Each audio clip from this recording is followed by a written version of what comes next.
of Arabic chicken stew or chicken Salona. Good morning, I'm Ann and welcome to my channel. Kung saan man kayo naroroon, magandang umaga po kasi dito sa amin ay napakamagandang umaga pa po. So umagang ito ay gagawa po tayo ng another recipe, Arabic recipe.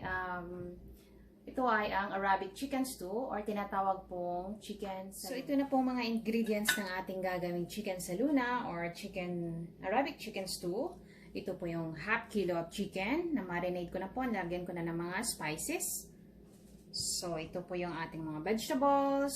Kung anong gusto niyo yung vegetables ilagay, okay lang po. So ito po yung sliced white zucchini, sliced carrots, sliced potatoes, skinless fresh tomatoes, sliced onions, any kinds of onions ang gusto niyo gagamitin. White onion, yellow onions, red onions, so kayo na pong bahala.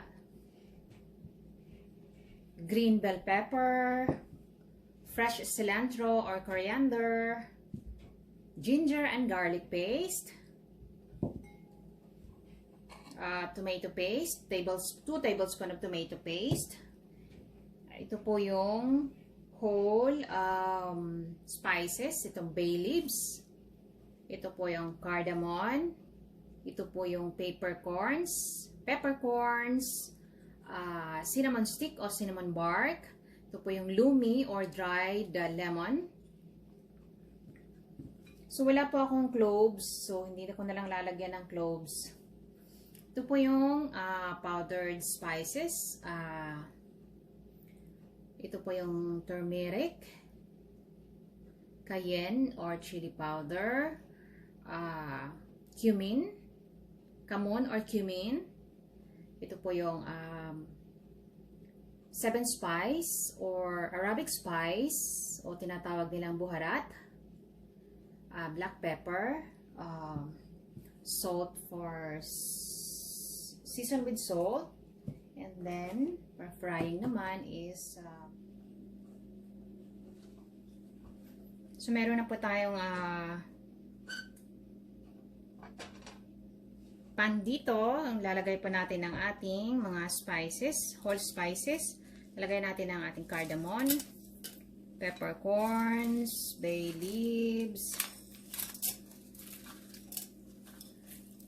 Yan. Tsaka yan. Pero ito, mamaya na to siya. Mamaya na ilalagay natin yung ating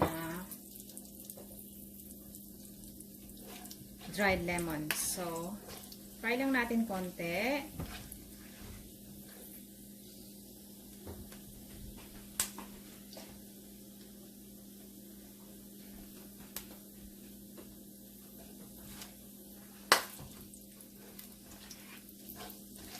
So, pag nag-pop na siya, pwede natin ilagay ang ating onion.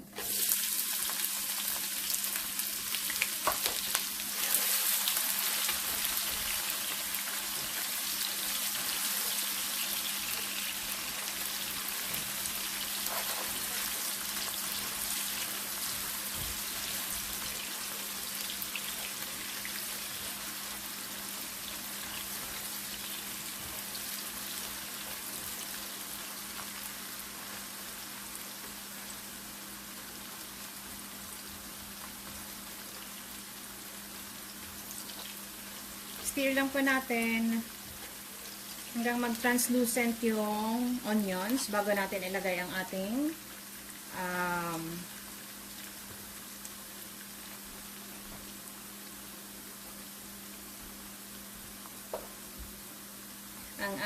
garlic and ginger paste.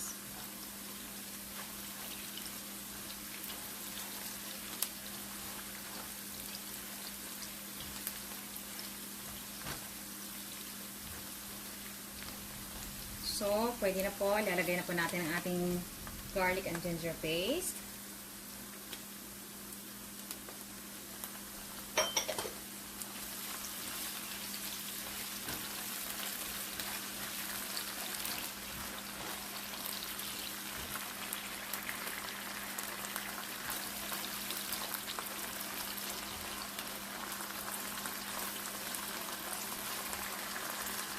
Lalagay na po natin ang ating fresh skinless slices tomatoes.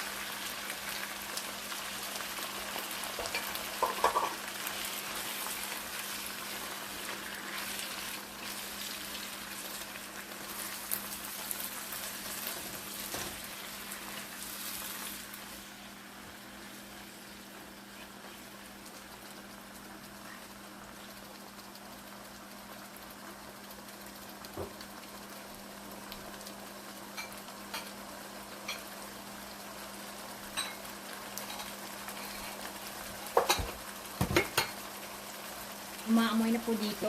Umaamoy na po mga spices namin. Papanda rin ko yung pan. Nakalimutan ko nga.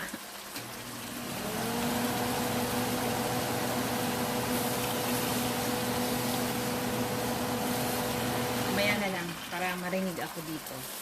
So, pag ganito na po, lalagay na lang natin ang ating green bell pepper.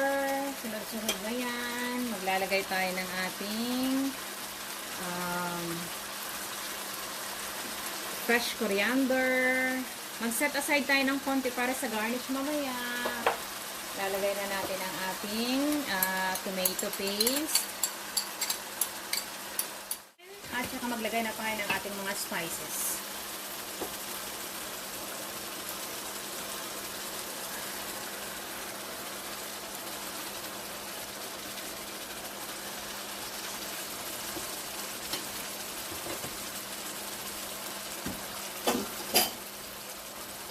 Ito na po.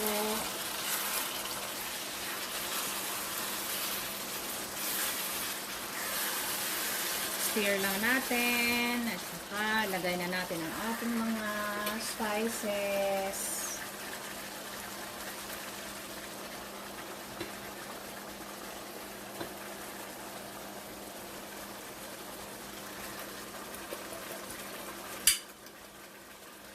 So, kung nagtataka kayo kung bakit hindi ko na-mention ito, ito yung pagkatapos na maluto na tong ating gagawing chicken Salona. So, lalagyan natin ng fresh whole lemon juice. Tsaka, ilalagay na natin ang ating dried lumi or dried lemon. Ayan na siya dyan.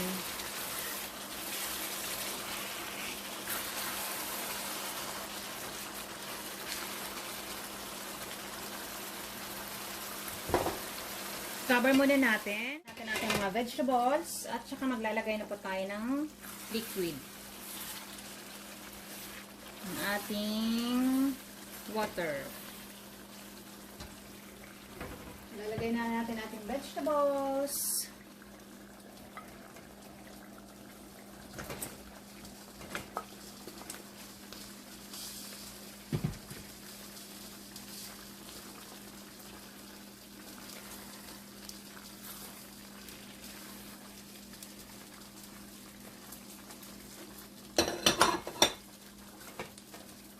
Lalagay tayo ng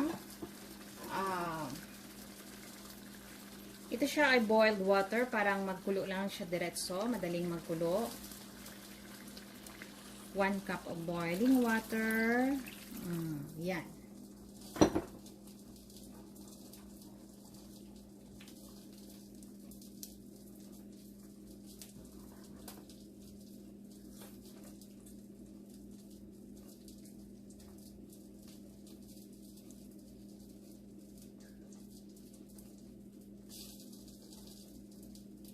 Simmer again. Pakuluin natin again for 5 to 10 minutes until maluto yung mga vegetables at ang ating chicken. So, lagay natin sa medium heat. Parang i-simmer natin for 5 to 10 minutes. Lemon. Pero, bago ang lemon ay mag-ano muna tayo ng taste muna tayo ng ating salt ng ating chicken Salona. So, taste natin kung okay na ba yung salt niya. Nalagyan ko na siya ng salt kanina, so nadagdagan na lang natin ng konti. At saka maglalagay tayo ng lemon juice. Yan, yan. Yan, dagdagan siya, dagdag taste.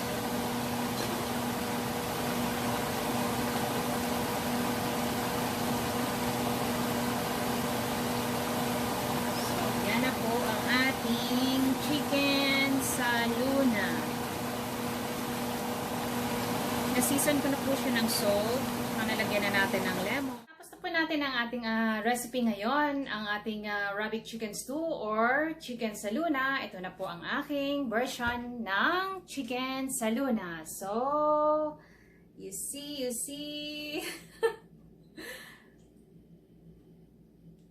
Yummy, yummy. So, bye for today. Like and subscribe.